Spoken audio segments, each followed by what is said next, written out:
ঠিক কিনা?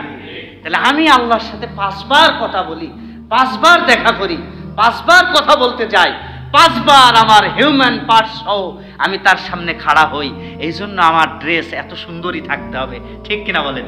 কারণ মন্ত্রীর সাথে দেখা করতে গেলে যদি আপনি ভালো পোশাক পরতে পারেন, শ্বশুর বাড়ি গেলে যদি ভালো পোশাক পরতে পারেন, বন্ধুদের সাথে আড্ডায় গেলে যদি ভালো পোশাক পরতে পারেন, পিকনিকে গেলে যদি ভালো পোশাক পরতে পারেন, যে পোশাক দুনিয়ার কাজে ব্যবহার করেছেন তার থেকে 1000 গুণ ভালো পোশাক পরবেন আমার আল্লাহর সাথে দেখা করার জন্য, ঠিক কিনা বলেন? তো খুলবো কখন? খুলে ছিঁড়াটা পড়বো কখন? ফজরে আল্লাহর সাথে দেখা করলাম, এখন আবার আসলাম, একটু পরেই তো আবার আসা লাগবে, ঠিক কিনা? এজন্য উন্নত পোশাকের ব্যাপারেও আল্লাহ তাআলা বলেছেন। যাই হোক, তাহলে আল্লাহ তাআলা বলছেন যে ওয়ামিন শাররি হাসিদিন ইজা হাসাদ, হিংসুকের হিংসা থেকে হেফাজত চাও। তাহলে হিংসুকেরা হিংসা করে, এটা কিন্তু স্বাভাবিক। তো বস্তুগত হিংসা হলো, যদি আপনি কোনো সম্পদ কিনে থাকেন, যদি জমি কিনেন, আপনি বাড়ি করেছেন, আপনি সেরা ঘরে থাকেন, কেউ আপনাকে কিছু বলবে না।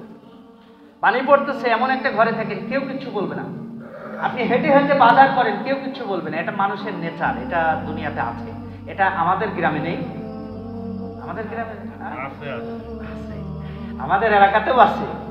আপনি ভালো কিছু করলেই আপনার প্রতি অন্য ব্যক্তিদের দৃষ্টি এবং হিংসার নজর খারাপ হয়ে যাবে। এটা কোরআন বলছে।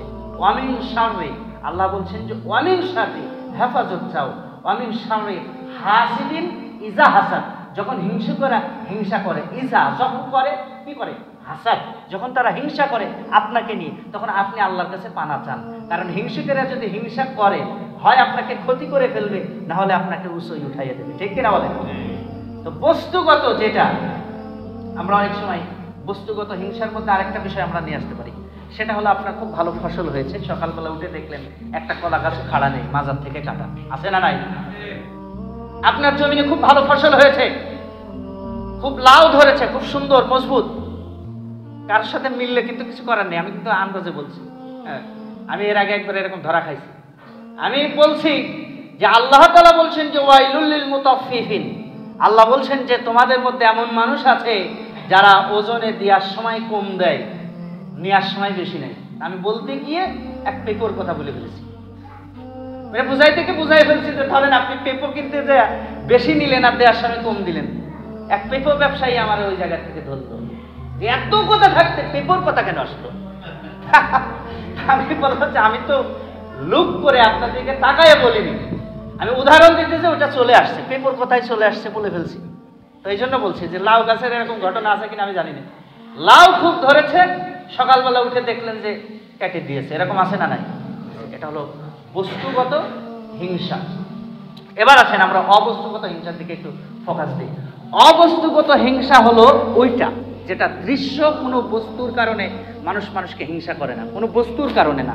আপনি ভালো গাড়ি কিনেছেন, ভালো জমি কিনেছেন, ভালো ঘর করেছেন, ভালো গাড়ি কিনেছেন, এই জন্য আপনাকে হিংসা করে, এইটা হলো বস্তুগত হিংসা।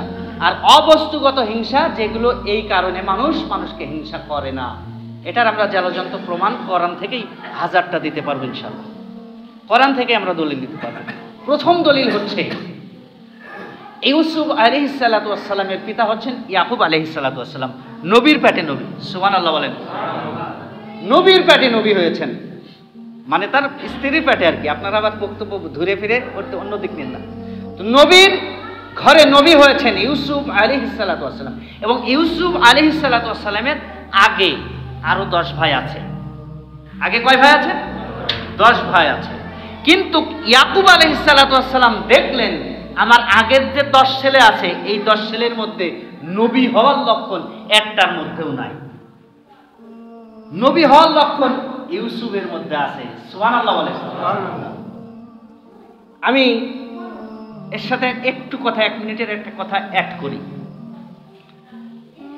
আমার কিছু শুভাকাঙ্ক্ষী আছে।